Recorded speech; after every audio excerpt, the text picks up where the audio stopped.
말라기 2장 17절에서 3장 12절. 너희가 말로 여호와를 괴롭게 하고도 이러기를 우리가 어떻게 여호와를 괴롭혀 드렸나이까 하는도다. 이는 너희가 말하기를 모든 악을 행하는 자는 여호와의 눈에 좋게 보이며 그에게 기쁨이 된다 하며 또 말하기를 정의의 하나님이 어디 계시냐 함이니라. 우리 어제는 조강지처에게 거짓을 행하지 말라 그렇게 얘기를 합니다. 조강지처에게 거짓을 행하지 말라 이러니까 나는 뭐 여자니까 상관없는 말이다 이렇게 생각이 되지고, 또 남자라 하더라도 조강지처를 거짓을 안 했으니까 나하고 상관없는 말이라고 얘기를 했지만 하나님은 나보고 하고 있는 것입니다. 맨 처음 맺은 하나님과의 첫사랑 우리는 잘 압니다. 힘들고 어려울 때 하나님과 대화하면서 그것을 잘 이겨냈습니다. 그럼에도 불구하고 그걸 잊어버리고 세상 것이 좋아서 세상에 탐하게 되고, 그래서 조강지처가 그걸 버려버리고 그냥 세상 것을 취해서 세상으로 나갈 때 그거를 우리가 조강지처를 에게 거짓했다 이렇게 읽어지면 아주 잘 읽은 겁니다. 그런데 그 속에는 참 진짜 신묘막적한 얘기들이 들어 있습니다. 왜 하나님이 하나만 만들었을까요? 그리고 왜 이방 여자하고 결혼하면 안 될까요? 그런 얘기인데 어제는 양이 너무 많아서 빠뜨려 버린 게 있어요. 뭐 오늘 또 깁니다만은 그래도 제가 이걸 꼭 한번 생각하고 넘어가 보자. 그런 얘기가 있는데 그게 뭐냐 하면은 어, 10절에 보면은 이방의 딸과 결혼하는 것이 금지되어 있는 것이 이방의 딸과 결혼하면 이스라엘 백성이 아니다 이렇게 말하는 것입니다. 그때 신명기 7장 3절에 보면 다른 사람들하고 혼인하지도 말고 네 딸을 그들의 자녀에게도 주지 그들의 아들에게 주지 말 것이요 그들의 딸도 내 며느리로 삼지 말 것이라 이렇게 얘기를 합니다. 그래서 만약에 그렇게 결혼하게 되면 하나님의 말씀이 욕이 돼버리기 때문에 그렇습니다. 안 됩니다. 그런데 그 창세기 이 6장에 읽어보면은 하나님의 아들이 사람의 딸과 결혼했다 그렇게 얘기를 합니다. 그래서 하나님이 어떤 결론을 내렸냐 하면은 너희들은 120년을 살 것이요 이렇게 말하고 있습니다. 그게 6장 2절 6장 3절 얘기입니다. 이 말이 무슨 말이냐면 하나님의 아들은 안 죽습니다. 사람의 딸은 이방 사람의 딸, 다시 말해서 믿지 않는 사람의 딸입니다. 여기서 성경에서 얘기하는 것은 모두 이스라엘 백성에게 하는 말이기 때문에 이방 사람의 딸을 취하는 것은 창세기 6장에서는 사람의 아들이 하나님의 아들이 사람의 딸과 혼인했다는 뜻과 마찬가지입니다. 그 혼인하면 120살로 살고 혼인하지 않으면 안 죽는다 그런 말입니다. 우리가 120살이 지금 요즘은 기술이 발달돼서 120살 사는 것을 희망할 수 있습니다.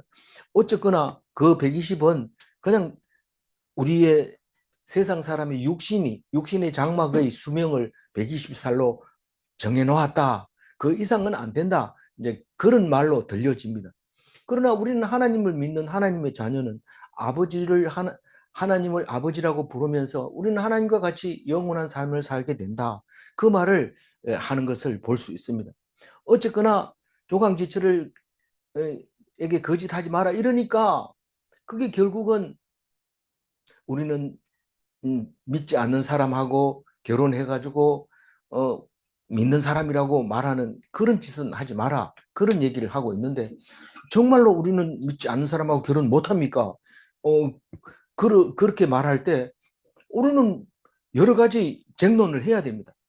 하나님과 우리가 쟁론하자. 쟁론하니까 어떻게 됩니까? 우리가 지금 믿지 않는 사람하고 결혼 안 할 방법이 없습니다. 믿는 사람의 숫자가 엄청 적기 때문에 이제는 뭐 만났다 하면 안 믿는 사람을 만난 확률이 높습니다. 그럼 어떻게 얘기를 해야 될까요?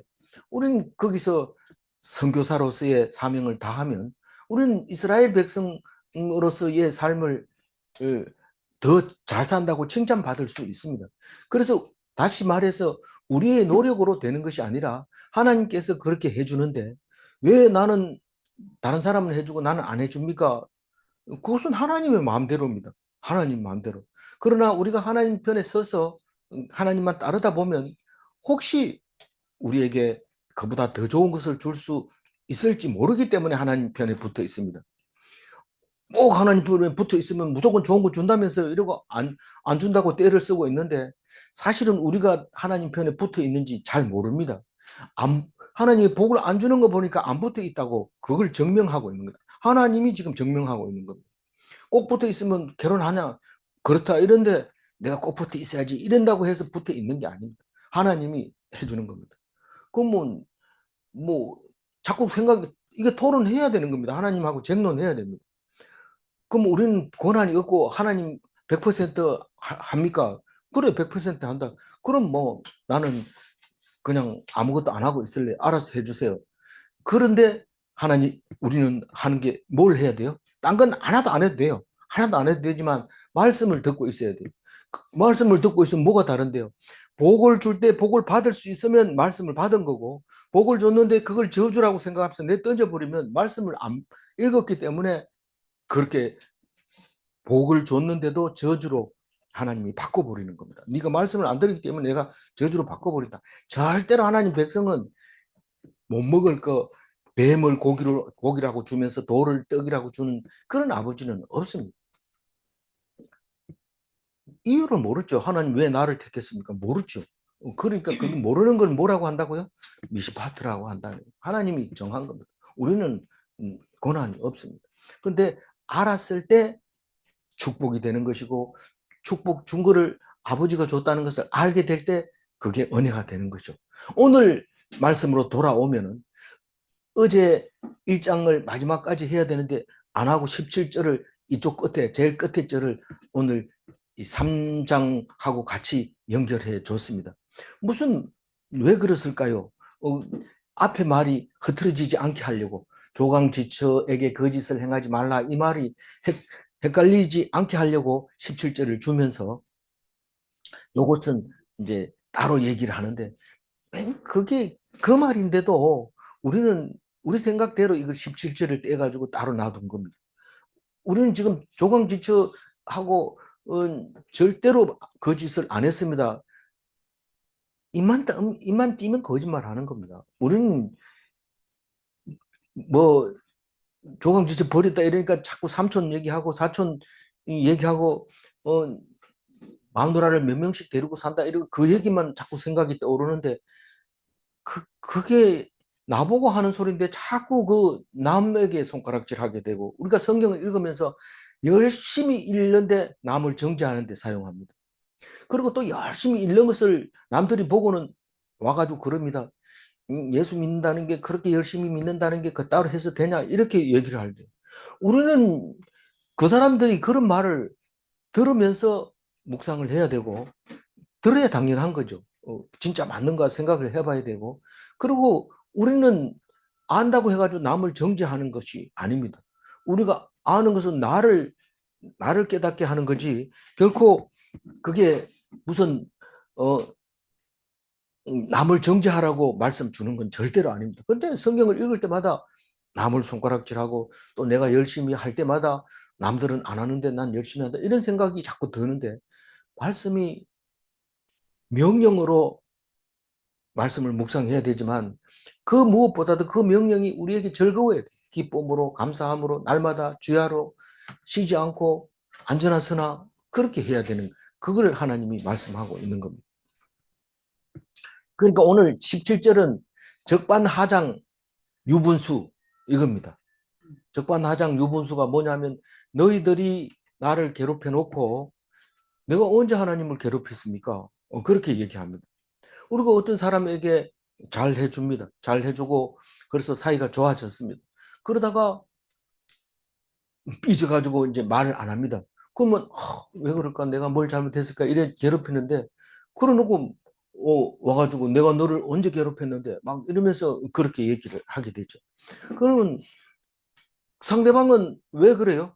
자기는 그 괴롭히는 상대방은 모르니까요.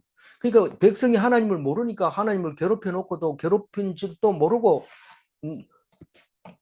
내가 언제 하나님을 괴롭혔습니까? 이렇게 얘기하는데 어떻게 하나님이 괴롭히는지 자세히 봅니다. 빨간 글씨가 하나님을 괴롭히는 겁니다. 모든 악을 행하는 자는 여호와의 눈에 좋게 보이며, 이게 뭔 말입니까? 이, 이 악한 자가, 악행하는 자는 악한데 지혜로운 사람입니다. 이 선한 데는 미련해야 되는데, 악한 데 미련해야 돼. 예, 악한 데는 미련해야 되고 선한 데는 지혜로워. 지혜로워야 되는데 반대로 하고 있는 거예요. 그래서 뭐 죄 짓는 일에 얼마나 지혜가 빠른지 남들은 이래 못할 거야 이러면서 딱 일을 하는 거예요. 그 나중에 이제 걸리죠. 그게 걸리는데 그렇게 악을 행하면 어떻게 된다고요? 여호와의 눈에 좋게 보인다. 여호와의 눈에 좋게 보인다는 게 뭘까요? 일이 잘 돼 가요. 거짓말하고 사기치고 이러면은 일이 잘 풀려가요. 그러니까 사람들이 일이 잘 풀리면 하나님이 기뻐한다는 것은 성경에 여러 군데 나와요. 특히 다윗이 그렇습니다. 전쟁에 나와가지고 이기면 하나님이 나를 옳다고 했다. 그러니까 원수를 우리의 손에 넘겼다. 그렇게 항상 공식적으로 외운 거예요. 일이 잘 되면 하나님이 기뻐해서 나를 잘해줬다고, 이기게 했다고 그렇게 말합니다.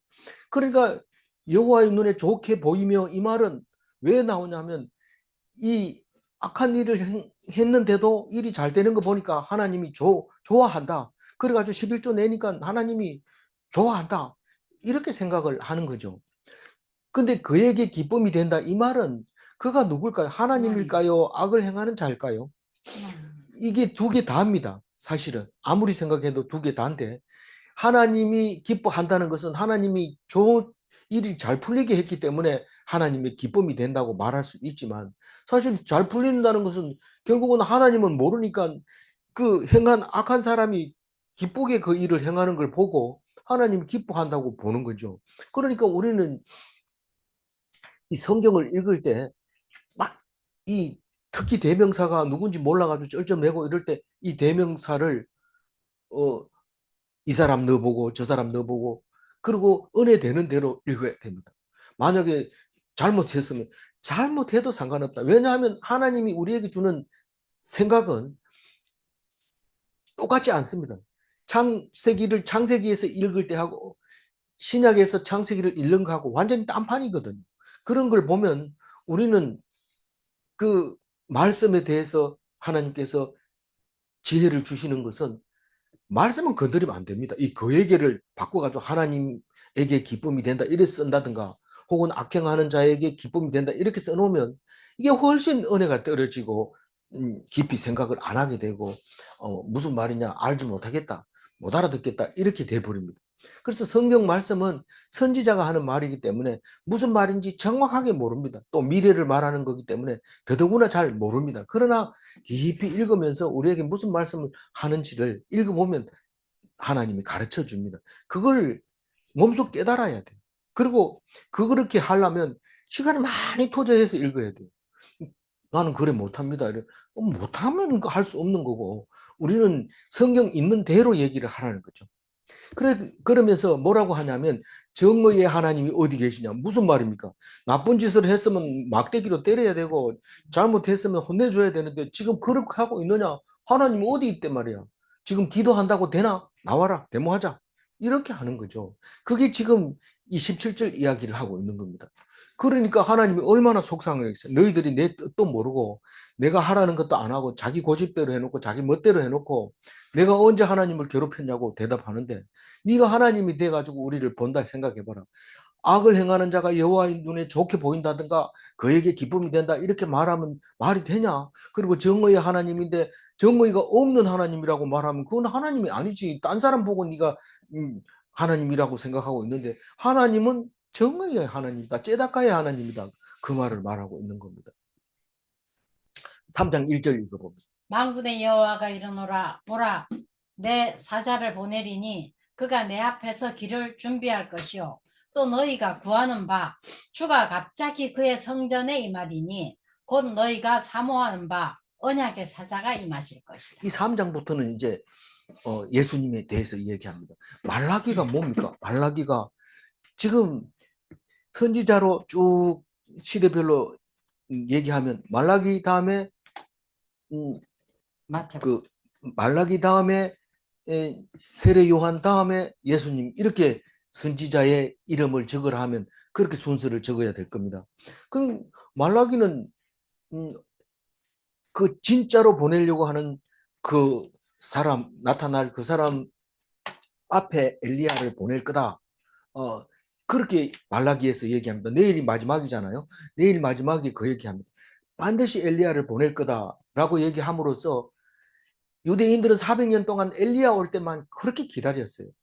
그랬는데 저기 이 세례 요한이 엘리야 비슷하게 메뚜기와 석청을 입고 가죽 옷을 입고 그런 거 보고 엘리야인 줄 알고 사람들이 엘리야인가 이런데 예수님이 맞다 이러면서 주의 길을 예비하라 이러니까 바로 내가 주다 이러면서 딱 나타난 거죠. 그래서 선지자로서는 마지막 선지자가 누구라고요?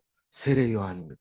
그 다음에 더 이상 선지자가 필요 없습니다. 물론 뭐 선지자는 있지만 이 선지자의 주된 목적은 예수님이 오신다는 것을 말하는 것이 선지자인데 예수님이 와버리니까 뒤에 있는 선지자들은 그냥 가르쳐주는 예언하는 설교하는 그런 사람들을 선지자라고 그래서 목사들을 선지자라고 얘기를 하는 것처럼 그렇게 된 거죠. 그러나 배경으로 보면 예수님 오시기 전하고 후에는 예수님을 위한 메시지는 세례 요한이 끝나고 그다음 예수님이 오고 그리고 뒤에 있는 선지자라고 하는 것은 어떻게 다릅니까? 이랬을 때 예수님은 다시 오시겠다고 했으니까 다시 오시겠다고 하는 메시지를 설교하는 것이 목사고 선지자고 그렇다는 거죠. 그래서 끝없이 하나님과 토론해야 됩니다. 쟁론해야 됩니다.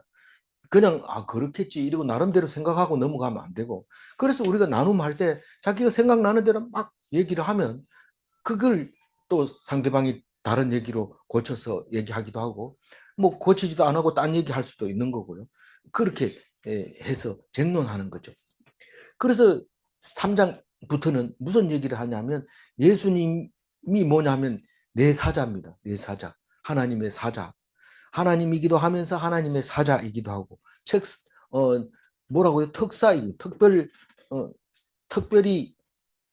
사절단을 보낸 특별 사절단이 특사고 그 예수님이 보내리니 그가 내 앞에서 길을 준비할 것이오. 그런데 그가 누구냐 이러면은 사자냐 이런데 사실 그렇게 말하면 이 내 사자는 누구라고요?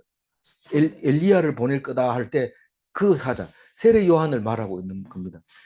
내가 내 사자를 보내리니 미리 보내리니 이 말인데 빠져 있으니까 예수님으로 읽었는데 이 미리 보내리니 내 사자 앞에 보내리니 그가 내 앞에서 길을 준비할 것이요.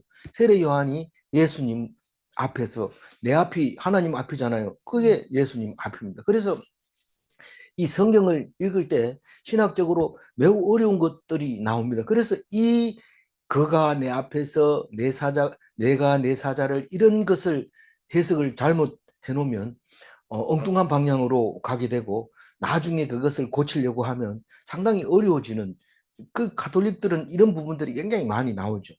어쨌거나 이 성경을 그냥 부드럽게 읽어 나가야 돼요. 나중에 그거를 딱딱하게 이것은 뭘 말하는 거다 하고 교리적으로 선포하면 그 교리에 따라야 되지만 그 이외의 거라면 자기가 스스로 이것을 생각해내서 말해야 되고 그게 은혜가 돼야 됩니다.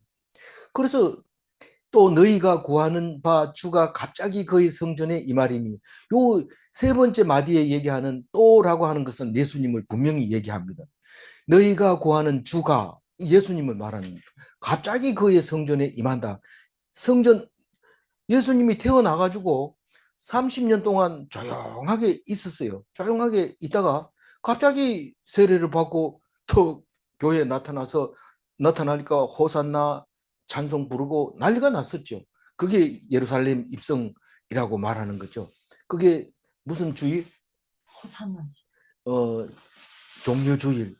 좀 맞는 거 해야지 좀 도움이 되는데 자꾸 딴소리를 하니까 점점 방해가 되고 이렇게 돼.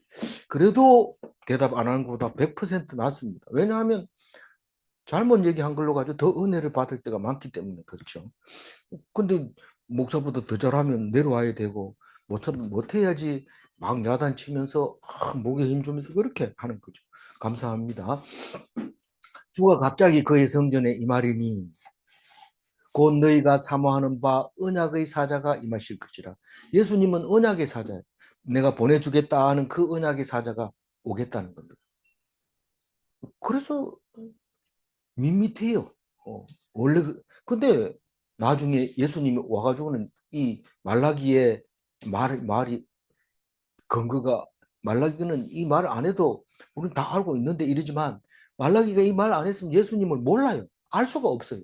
근데 이걸 얘기했으니까 그게 그 말이다라는 것을 알게 되고 예수님이 한 말이 바로 말라기에서 하는 말이라는 것을 알게 됩니다. 2절 읽어볼게요. 그가 임하시는 날을 누가 능히 당하며 그가 나타나는 때에 누가 능히 서리요. 그는 금을 연단하는 자의 불과 포백하는 자의 잿물과 같을 것이요. 이 화학약품 아닙니까? 화학약품은 지금 현재만 그렇게 발달된 것 같지만 2000년 전부터 화학약품은 굉장히 그 놀라운 힘을 가지고 있죠. 그가 임하시는 날이 언제죠? 예수님이 오시는 날. 누가 그거를 당하며 누가 그걸 당하다 예수님 어머 못 오게 해 이런다든가 예수님 죽여버려 이런다고 해서 죽일 수 있는 사람이 있어요. 헤롯은 아기 예수를 이기지 못합니다. 아기 예수를 결코 이기지 못합니다. 감당할 자가 없습니다. 그게 누가 능히 당하며 그가 나타난 때에 누가 능히 서리요. 예수님을 이길 자가 없습니다.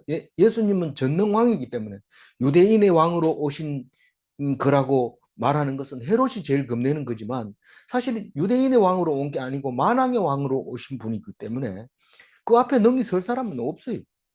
우리는 예수님이 오실 때 그 나라 사람들의 수준에 맞춰서 유대인의 왕으로 오셨다, 이스라엘의 왕이 나셨다 이렇게 말하는 거지 만왕의 왕으로 오신 분이기 때문에 그 앞에 능히 설 사람이 없어요. 그는 예수님은 뭘 한다고요? 금을 연단하는 자의 불과 같다.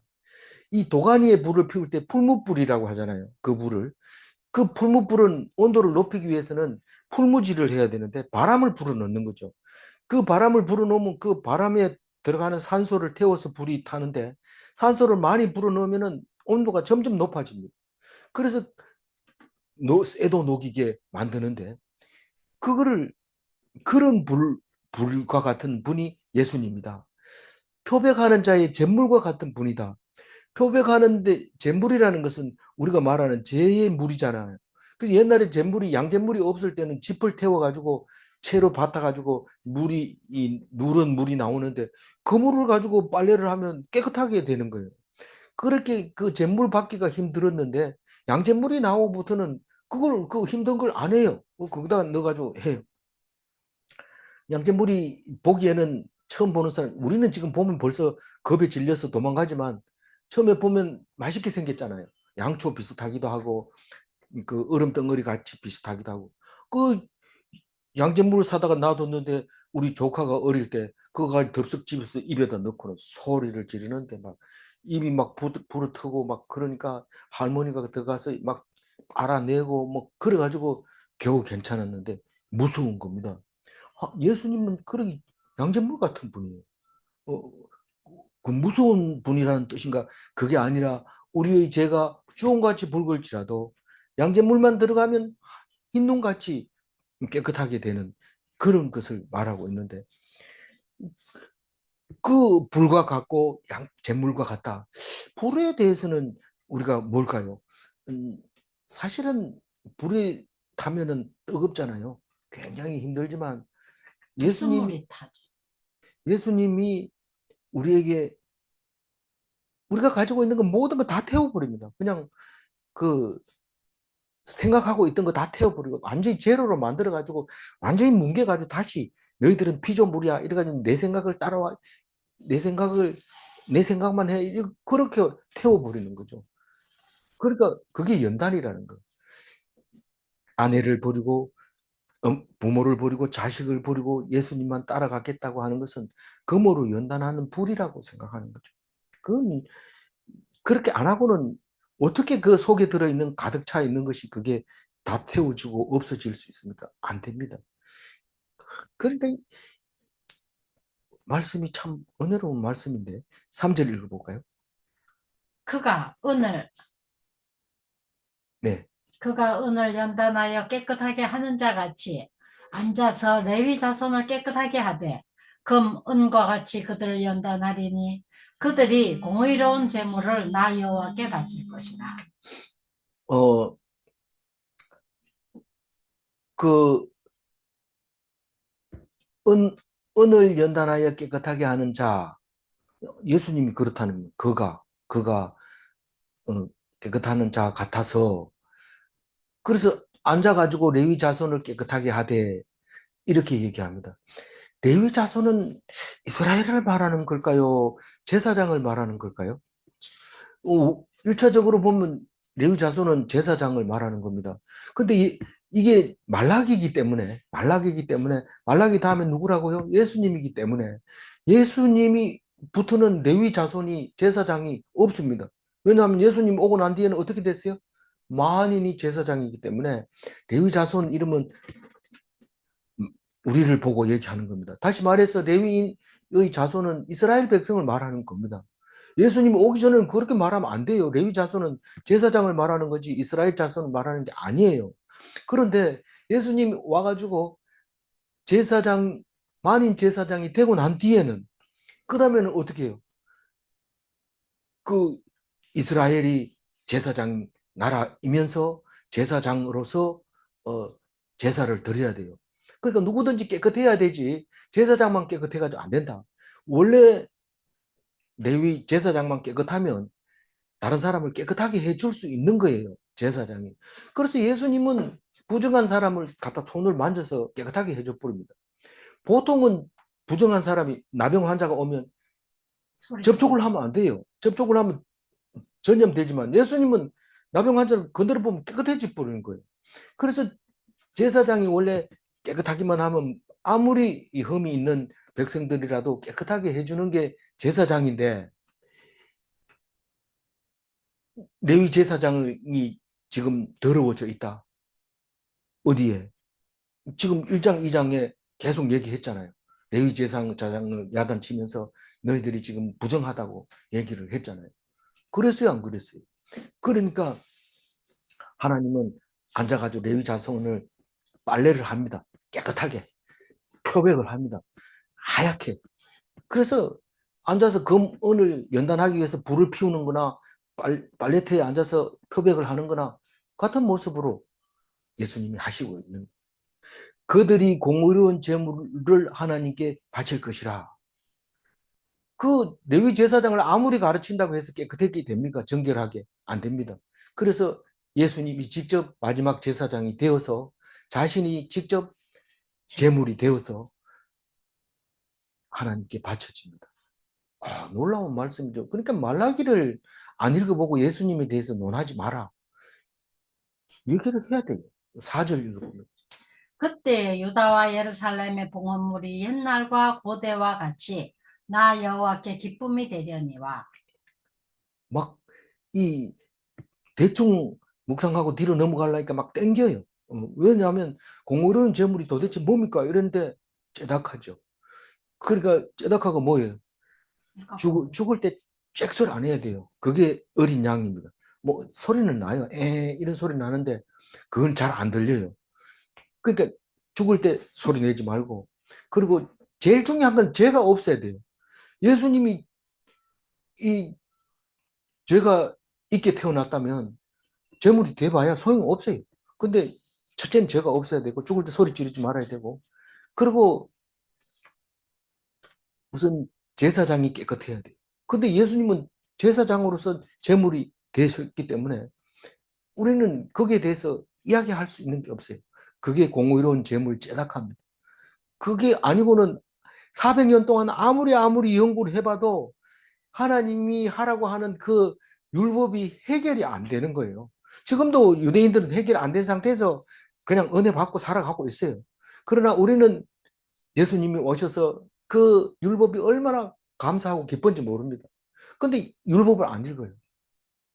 유대인들은 그렇게 싫어하면서 무거운 짐처럼 여기면서 그 율법을 지키는 걸 즐거워하지만 기독교인은 그 무거운 율법이 해석이 되어지고 그 해결이 되어지고 완성이 되어지고 난 다음에 너무도 기쁘지만 성경을 알수록 기뻐야 되는데 모르니까 그냥 기쁘다 맨 처음만 그렇게 하고 다음부터는 안 읽으니까 얼마나 기쁜지 모르는 거죠. 그러니까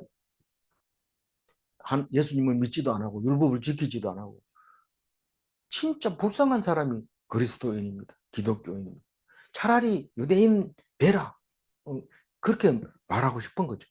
4절 읽어봅니다. 그때 유다와 네, 읽었는데 죄송합니다. 그때 유다와 예루살렘의 봉헌물이 옛날과 고대와 같이 나 여호와께 기쁨이 되려니와. 이 옛날과 고대는 이 출애굽했을 때와 그리고 솔로몬 성전이 있을 때를 말하고 있는 것이 분명한데 그때 하나님이 기뻐했습니까? 출애굽 때 너희들이 제사 지냈느냐? 안 지냈다는 거예요. 40년 동안 법을 만들어 놓고 법은 하나님이 줬는데도 없다고 그러고 안 지낸 거죠. 양이 있어야 되죠. 안 되졌다는 거예요. 신발 하나 가지고 옷 한 벌 가지고 40년 살았는데 지냈을 리가 없죠.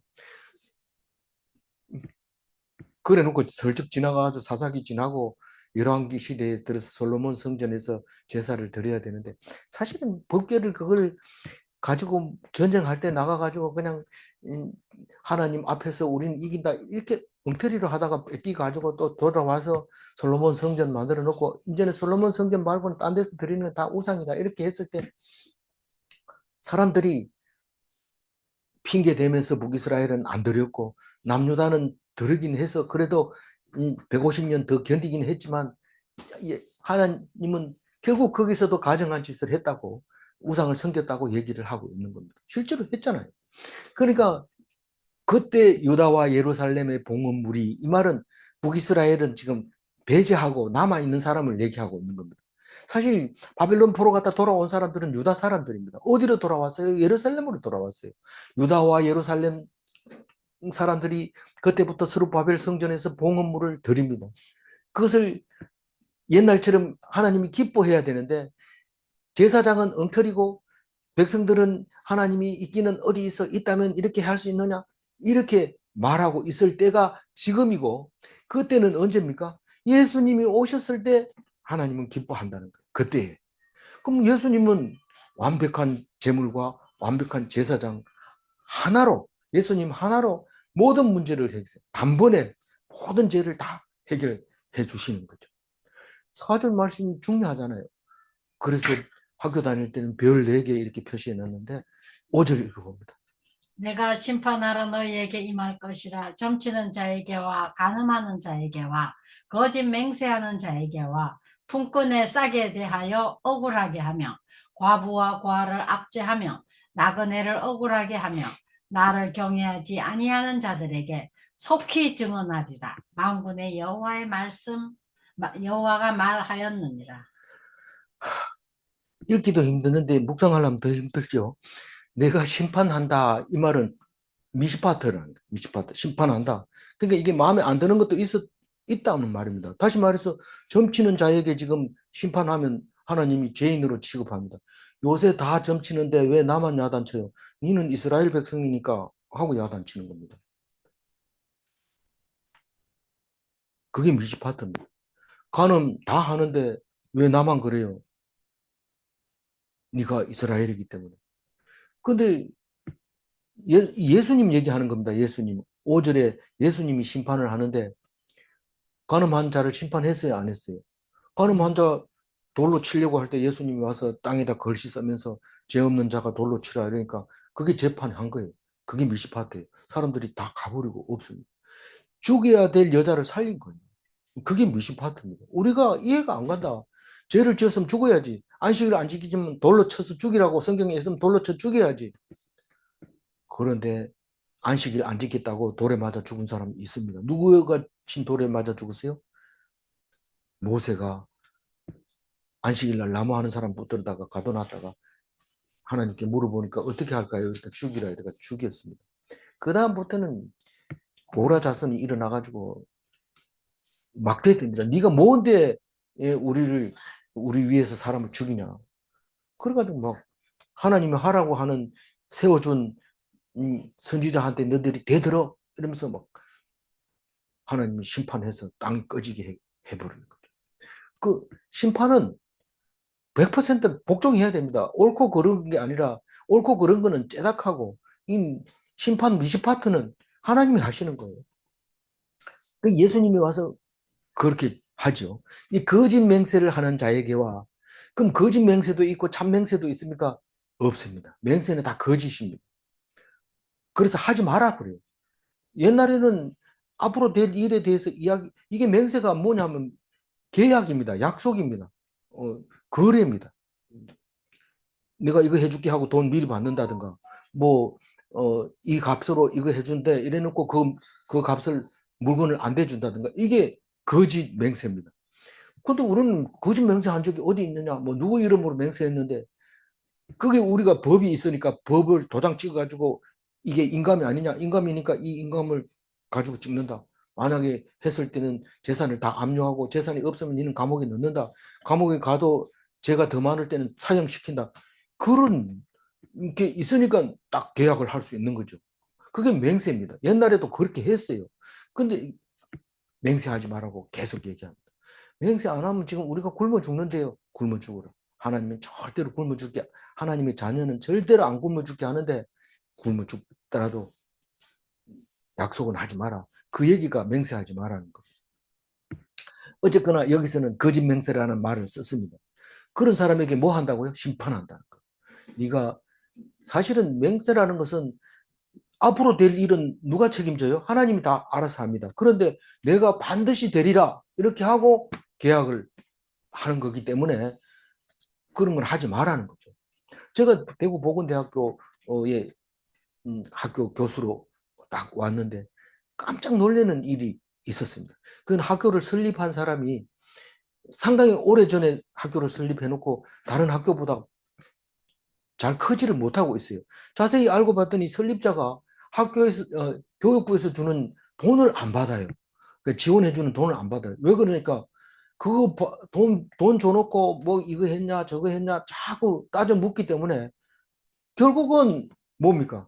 뭔 실적이 잘못했으니까 걸리고 뭔 잘못했으니까 걸리고 결국은 제목만 자꾸 학교에 이름 붙어가지고 안 된다. 우리는 등록금 받아가지고 그거 가지고 학교 짓고 또 없으면 또 한 칸 짓고 그래서 학교를 지어놨는 게 자기 손으로 지어가지고 설립자 자기 손으로 지어가지고 집값도 안 맞고 삐딱하고 뭐 교실 가운데 돌이 이렇게 들어 있어요. 그거 깨려니까 돈 많이 드니까 그걸 놔두고 바깥에 쌓아가지고 이렇게 만들. 지금은 없어졌습니다만 제가 이 학교 올 때만 하더라도 그런 강의실이 많았어요. 옆에 바위가 있고 그 안에서 하고 심지어는 집을 지어놓고 강의실이 모자라니까 지하를 파가지고 기둥을 받쳐가지고 건물을 올리고 그 밑에 땅을 파서 하는데 깊이 못 파잖아요. 산이니까.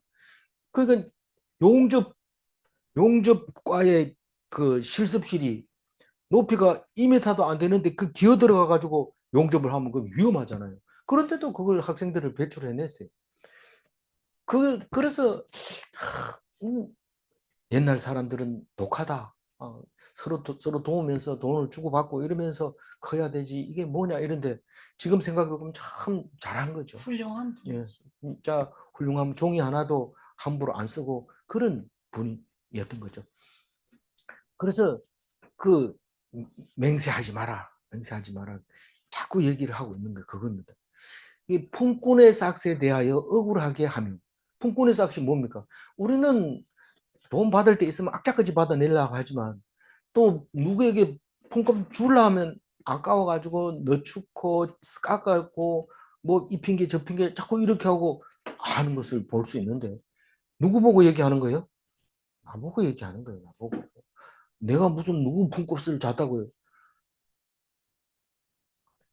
갚을 거 빨리빨리 갚아버리고 그거 남겨놓는다고 헌디 닦기 놔둔다고 내 살 되는 거 아닌가 빨리빨리 깨끗하게 살아라.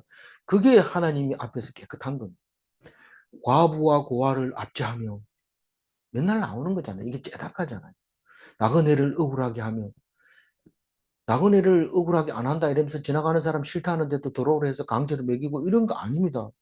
힘들다고 어렵다고 할 때 해줘야 돼요. 잘해준다 하면서 내가 잘해줄게 이러면서 데리고 다니면서 막 이렇게 데리고 다니면 그건 나그네도 아닙니다. 진짜 힘들 때 위로해 주는데 진짜 고개 떨구고 힘들어 있을 때 데리고 가서 안으면서 국밥 한 그릇 사주고 이렇게 나그네를 억울하게 하는 거지. 억울하지 자, 하지 않는 억울하게 거지. 하지 않는 거죠. 뭐 막 잘해준다고 뭐 필요 없는 거 막 주고 신발 있는데도 또 한 컬 더 주고 이런 그게 아니에요. 나를 경외하지 아니하는 자들에게 나를 경외하지 않는 자가 뭐예요? 하나님이 무섭다. 하나님은 하나님을 사랑스럽고 우리에게 이 일을 행하시고 계신다. 조금 자기가 하려고 그러는데 자기가 하지 않고 하나님께 맡기는 사람을 경외한다고 얘기하죠. 경건한 사람을 말하는 겁니다. 모든 것을 하나님께 맡기고 자기를 부인하고 아닙니다. 제 생각이 틀렸습니다라고 그렇게 말하는 그 사람을 경외한다고 말하고 있습니다. 속히 정언한다는 건 뭡니까? 정언하면 재판관이 재판 판사가 재판할 때까지 할 때 정언하면 되지. 속히 정언하는 거는 뭡니까? 이 재판하는 분이 하나님인데 이 어떤 거는요 어떤 거는 자꾸 끌어가지고 나중에는 재판을 못하게 됩니다. 이 재판을 점점 늘리면. 왜냐하면 자꾸 거짓 증인이 나오고 또 만들어서 나오고 결국은 그거 하나하나 다 밝히려고 하면 몇 년이 걸립니다. 결국은 재판 못하고 한다는 게 결국 엉터리로 만들어버리고 그 재판할 수 있는 기회를 놓쳐버리고 그렇게 되는 거죠. 그런데 엄청 빨리 하는 거예요. 정론이. 왜냐하면 하나님이 번개같이 얘기를 해버립니다. 핑계할 기회를 안 주는 것을 속히 정언한다는 겁니다. 핑계할 기회를 안 주는. 그래서 핑계가 없습니다. 아까 여기 앞에서 나왔지만 하나님이 예수님이 무화과 나무 계절도 아닌데 열매가 안 열렸다고 저주해버린 거. 이게 뭡니까? 이게 그 하나님이 너무하는 거 아닙니까? 쩌다카가 아닙니다. 쩌다카 아니다. 이거는 미시파트다. 내가 결정 내린 거는 그렇다. 왜 그렇습니까? 내가 배고픈데 왜 무화과를 안 달렸냐? 하나님만 그런 게 아닙니다. 이 주먹이 센 사람들은요, 주먹이 센 사람들은 지나가다가 한 사람 불러가지고, 왜요? 이러 니좀 맞아볼래? 왜 맞아요? 네 기분 나쁘게 생겼어. 이렇게 때립니다. 그런데 거기에 무슨 이유가 있겠어요? 세상 사람한테도 그런데 하나님 앞에서는 절대로 이유를 달 수가 없습니다. 그러니까 그게 무시파트라는 거. 하나님 앞에서는 꼼짝 없다는 거. 그게 내가 심판하러 너희들에게 임할 것이다. 예수님이 오십니다. 그러니까 뭐 별소리 다 합니다. 예수님 보고 말도 안 되는 소리 막 합니다. 왜냐하면 자기들 생각에는 이게 이치에 안 맞는 말을 하거든요. 그러나 귀 기울이고 그 말씀에 복종할 때 은혜가 임하고 평화가 임하고 복이 임하는 거죠. 그게 어제 얘기했던 거죠. 6절 읽어봅니다. 나 여호와는 변하지 아니하나니 그러므로 야곱의 자손들아 너희가 소멸되지 아니하느니라. 네. 여호와는 변하지 않는다는 것은 영원한 하나님, 한결같은 하나님 그 얘기를 하고 있는 겁니다. 그런데 야곱의 자손들이 누가 야곱의 자손들이 하나님을 닮은 하나님을 아버지라고 부르는 자는 소멸되지 않는다. 이 야곱의 자손들이 이게 막 이게 꺼져가는 불 같은데 하나님이 가물가물하는 불인데 조금 있으면 피어납니다. 언제 피어나요? 기름을 부을 때. 등잔불을 켤 때 기름이 모자라면 점점 작아집니다. 불꽃이. 그래서 가물가물합니다. 그럴 때 불을 끄지 말고 기름을 부으면 다시 확 이렇게 커집니다. 그때는 기분 좋죠. 꺼져갈 때는 건들면 꺼지니까 조심스럽게 석유를 붓지만 그게 확 타오를 때는 마음이 근데 편안해집니다. 지금 생각 위험하지 않을까? 옛날엔 다 위험하죠. 지붕도 전부 지프로 돼 있죠. 그것도 아궁이에 불을 넣죠. 이러니까 항상 그렇죠. 그래서 한식이라든가 이런 절기가 불조심하라고 찬밥을 먹으라고 불 피우지 말라고 한식입니다. 그, 그 한식 날에는 습도가 굉장히 건조해서 30%뭐 이렇게 떨어지면 소방서에서도 난리가 났죠. 총비상이죠. 근데 불이 나서 싹 태우고 나면 그다음부터는 소방관이 다리 쭉 뻗고 자죠. 그전에는 불철주에 불 나면 이제 목이 잘린다 이러면서 잠 안 자고 막 무전기 들고 이리 뛰고 저리 뛰고 그렇게 됩니다. 어, 갑자기 딴 얘기 했어요. 7절 읽어봅니다. 만군의 여호와가 이르노라 너희 조상들의 날로부터 너희가 나의 규례를 떠나 지키지 아니하였도다. 그런즉 내게로 돌아오라. 그리하면 나도 너희에게로 돌아가리라 하였더니 너희가 이르기를 우리가 어떻게 하여야 돌아가리까 하는도다. 예수님이 와야 될 이유를 7절에 말하고 있는 겁니다. 조상들부터 규례를 안 지켰다는 거예요. 너희들은 그것을 지킬 수 있는 육체가 없다는 거예요. 그러면 어떻게 됩니까? 그렇게 말해놓고 400년이 지납니다. 분명히 답은 있는데 못 찾습니다. 못 찾고 뭐 온갖 세월이 지나죠. 그런 다음에 예수님이 와서 문제를 딱 해결하는 거예요. 조상 때부터 규례를 떠나서 지키지 않았다. 그렇게 많이 지켰는데 그런 말 하면 너무 섭섭하잖아요. 하나만 안 지켜도 안 지킨 거예요. 뭐 문단속 하는데 문 하나는 잊어버리고 안 닫았습니다. 소용없어요. 그건 문단속 잘못한 거예요. 그래서 그거를 불가능하다는 거예요, 사람이. 그래서 예수님이 와서 내가 완전히 확실하게 문 다 닫았다. 그래서 편안하게 그냥 문 닫았으니까 이제 마음 탁 놓고 거기 사는 거죠. 그래서 문단속 하는 것을 알기 위해서는 어떻게 해야 돼요? 하나님께로 돌아가야 돼요. 하나님이 원하는 게 오라는 거예요. 너희들이 안 오면 너 손해야 이러면서 되는지 안 되는지 보자 이러고 기다리는 게 아니라 오기를 간절히 원하고 계시는 거예요. 하나님. 오면 어떻게 된다고요? 나도 너희에게 들어가고 돌아가겠다. 우리가 한 발짝만 앞에 가도 너희가 내 안에 내가 너희 안에. 예, 내가 한 발짝만 하나님 가까이 가도 하나님은 두 발짝 가까이 온다는 사실을 아는 사람은 알게 되는 거죠. 그래서 세상에 무슨 장사가 제일 남는 장사냐? 하나님께 가는 장사가 제일 남는 장사입니다. 하나님께 한 발짝 가면 하나님이 두 발짝 오는 거죠. 너희가 뭐라고 얘기하냐면 어떻게 하나님께 돌아가는지 모른다는 거예요. 모르는 방법이 없다는 거예요. 그걸 가르쳐줘도 안 들리는 거죠. 귀들 기울이지 않는 거죠. 그러니까 예수님이 와서 이렇게 죽는 거야. 그러면서 죽는 방법을 가르쳐 줬는데 그게 죽는 방법이 아니고 사는 방법이었다는 겁니다. 그래서 예수님이 오셔서 조상들로부터 지키지 않았다. 그러면서 얘기하는데 돌아가는 방법을 요한복음 14장 11절에 이렇게 말하고 있습니다. 같이 읽어볼게요. 내가 아버지 안에 거하고 아버지께서 내 안에 계심을 믿으라. 그렇지 못하겠거든 행하는 그 일로 말미암아 나를 믿으라. 이게 무슨 말이냐? 앞에 거는 알겠는데 행하는 그 일로 말미암아 나를 믿으라. 이 말이 무슨 말이냐? 나처럼 사는 것이 하나님이 내 안에 있고 내가 하나님 안에 있는 거다. 결국은 내가 하나님이다. 내가 하나님의 아들이다. 내가 하나님이다. 그 말을 하고 있는 거죠. 그래서 하나님이 하는 일을 보면서 저게 하나님의 아들이구나. 저게 이 하나님이 속에 계신다는 뜻이구나. 그렇게 믿으라고 얘기하고 있는 겁니다. 아이고 어려워서 나는 성경 못 볼래. 이러면 할 수 없지만 만약에 이게 읽혀진다면 하나님이 주시는 큰 축복이라는 것을 기억하시고 은혜 받으시기 바랍니다. 8절 읽어봅니다. 사람이 어찌 하나님의 것을 도적질하겠느냐? 그러나 너희는 나의 것을 도적질하고도 말하기를 우리가 어떻게 주의 것을 도적질하였나이까 하는도다. 이는 곧 11조와 봉헌물이라. 사실은 그 하나님은 내 것이라고 하는 것을 분명하게 여러 번 얘기를 하고 하나님이 말씀하셨습니다. 그런데 하나님 께가 어디 있느냐? 다 우리 거지.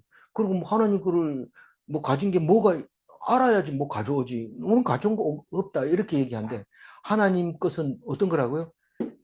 네 것이 전부 내 거라고 하나님이. 네 것이 다 내 것이면 그럼 우리는 아무도 못 먹고 살아라고요. 그런데 너희들이 방법을 줄 테니까 잘 들어라.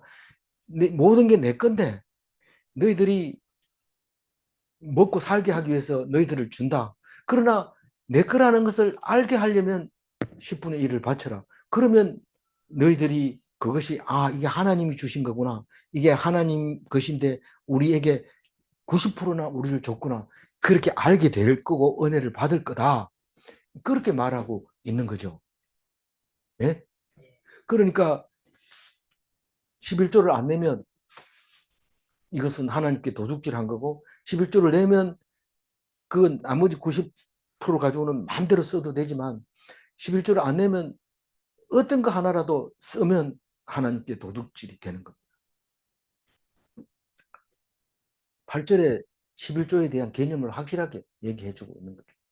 우리는 도둑질한 적 없다고 얘기하지만 그거는 우상숭기듯 섬기니까 그 말을 하는 거지 하나님 앞에서는 그런 말을 하면 안 되는 겁니다. 봉헌물, 그럼 11조 말고 봉헌물은 어떤 거 있습니까? 절기헌금, 감사헌금, 주일헌금, 월정헌금, 건축헌금, 성경헌금, 각종 회비 많습니다. 근데 이거 다 내야 돼요. 다 낼 수 있습니까? 못 내잖아요. 돈도 10분의 모자라지만 1을 안 되잖아요. 그러니까 우리는 결국은 죄인 만들려고 한 거예요. 이 율법을 만들어 놓은 것은 우리를 잘했다 칭찬하려고 율법을 만들어 놓은 게 아니고 내가 율법을 잘 지켰죠. 나 칭찬해 주세요. 사람들이 다 그렇게 생각하고 있는데 절대로 아니고 율법은 죄 만들려고 하는 겁니다. 죄 만들려고. 그러니까 율법이 없을 때는 죄인이 아니라 했잖아요. 율법 때문에 우리가 죄인 됐다고 하잖아요. 그 율법을 왜 죄인 만들었어요? 내가 너의 하나님이라는 것을 알게 하려고. 하나님, 우리가 아버지가 아니면은 아버지가 어디 가시면서 뭐 해놔라 이렇게 과제를 내겠어요. 아버지가 없으면 좋겠다. 일 안 해도 되고. 근데 아버지가 있으니까 그 과제를 주니까 그 과제를 하면 더 큰 은혜를 주려고 하는 거죠. 그 하나님은 나쁘다 이렇게 얘기하면 그건 자식이 아닌 거예요. 그러니까 이 법이라고 하는 것이 얼마나 우리에게 없어서는 안 될 중요한 말씀이라는 것을 알게 되죠. 그러면 하라 해놓고 다 못하면 어때? 못하면 하나님이 다 알고 있어요. 네 속에 하나님이 하라고 했는 건지 아는지 모르는지 그것만 중요한 거지. 그것을 다 못하는 것도 하나님이 알고 있고 하고 있는 것도 하나님이 알고 있고 그렇기 때문에 하나님 말씀만 귀 기울여라. 그리고 순종해라. 그럼에도 불구하고 우리는 다 못한다. 그거를 알고 있으라. 그 얘기죠. 9절 읽어봅니다. 너희 곧 온 나라가 나의 것을 도적질하였으므로 너희가 저주를 받았느니라. 요 온 나라는 이스라엘만 얘기하는 겁니까? 믿지 않는 나라도 말하는 겁니까? 그렇죠. 이 망하는 거기 때문에 믿지 않는 나라까지 다 합해서 말하는 겁니다. 전부 하나님이 만들어 줬는데, 제사장이 나만의 네, 그렇죠. 온 나라가 다 내가 줬는데, 내가 줬다는 것을 아는 사람이 하나도 없다. 온 나라가 다 망한다. 그래, 이 말은 거꾸로 얘기하면 우리는 다 죽는다 이 말입니다. 다 죽는다. 근데 하나님 말씀을 듣고 하나님께 11조 드리고 봉헌물을 드리고 그 하라는 대로 다 했다면 우리는 안 죽는다는 거예요. 그거 다 할 수 있는 사람 없다면서요. 그럼 다 죽는 거예요. 그런데 길을 열어주신 거예요. 누구를 주셨어요? 예수님. 예수님이 주셔서 너희들 완전히 율법을 다 지킨 거다. 그렇게 말함으로써 우리는 당당하게 안 죽는다는 것을 믿게 되는 거죠. 아니 그렇게 나쁜 짓을 해놓고 도둑질 해놓고 다 했다고 믿음으로 된다. 믿음으로 된다. 진짜 믿으면 될까? 그건 의심하고 있는 거죠. 의심하고 있는 거죠. 믿으면 될까가 아니라 믿어야 되죠. 10절 읽어야 되죠? 예.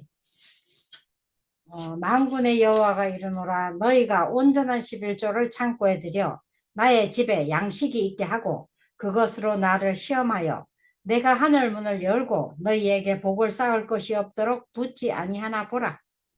이 글을 또 잘못 사용하는 사람들도 꽤 많습니다. 우리가 11조를 하니까 복이 쌓이는지 시험해보라 했는데 복 받았나? 이렇게 물어볼 때 그건 불신이죠.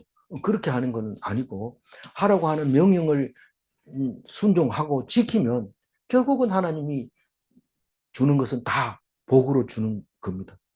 그래서 창고에 들여 나의 집에 양식이 있게 하고 이 말은 천국 곳간에 내 이름으로 기록해놓고 농명해놓은 거죠. 다 적어놓은 거죠. 11조 얼마 했는 거. 그거를 사람한테 나처럼 11조 많이 한 사람이 있나? 이러면서 막 재는 사람도 있어요. 근데 사실 따져보면 빼먹은 게 많거든요.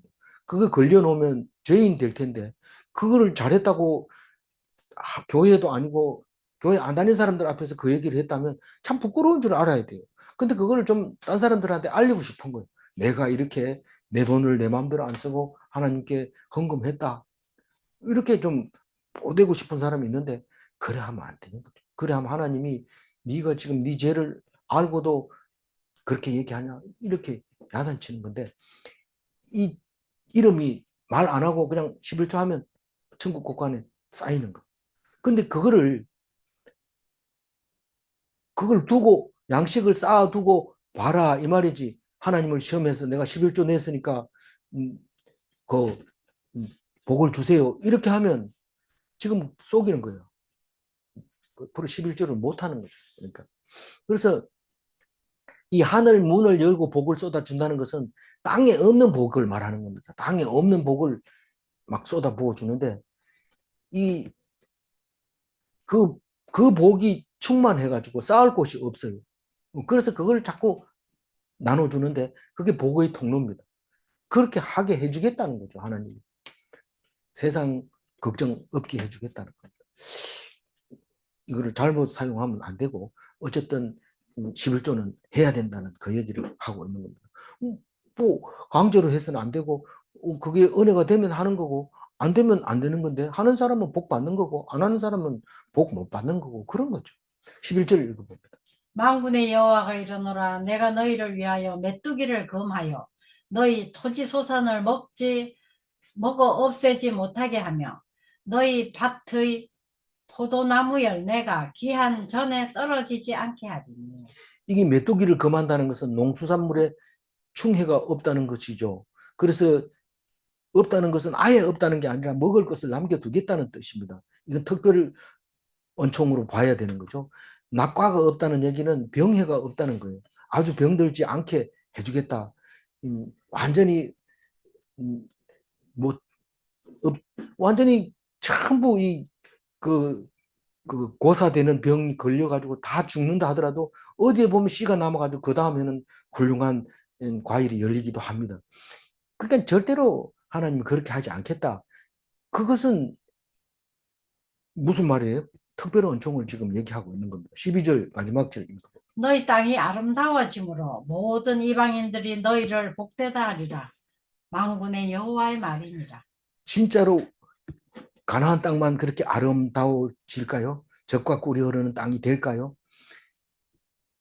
그렇지 않습니다. 똑같이 월급을 받아도 한 사람은 날마다 기뻐하고 그 돈을 아름답게 쓰고 기뻐하고 행복하면 그 돈을 아내가 갖다 푹 쓰고 돈 더 벌어오지 요것만 벌어온다고 이렇게 하는 집하고 비교해보면 누가 복되다고 얘기할까요? 그 집은 참 복되다. 그렇게 얘기. 아마 월급 말고도 뭐 다른 돈이 나오는 게 있나 봐. 이렇게 생각을 하는 거죠. 근데 자세히 들어가 보면 월급도 더 적게 받고 일도 더 많이 하고 남보다 찌질한데 왜 그럴까? 그러나 어쨌든 딴 사람이 자기들을 보고 복된 사람이라고 얘기하는 이유가 모르겠다. 이게 특별한 은총이죠. 이 4절 하이라이트만 읽어봅니다. 그때에 유다와 예루살렘의 봉헌물이 옛날과 고대와 같이 나 여호와께 기쁨이 되려니와. 유다는 이스라엘의 남은 자로서 유다의 예수님이 오십니다. 예수님이 오신 그때 하나님은 산 제사를 기뻐 받으십니다. 예수님이 오신 다음부터는 양을 잡거나 소를 잡거나 할 필요 없이 내 몸을 그대로 산 제사로 드리는 겁니다. 왜냐하면 예수님이 완성했기 때문에 그렇습니다. 질문합니다. 예수님은 온전한 제물이셨는가? 그렇습니다. 예수님은 온전한 제사장이셨는가? 그렇습니다. 기도하겠습니다. 하나님 말씀 주셔서 감사합니다.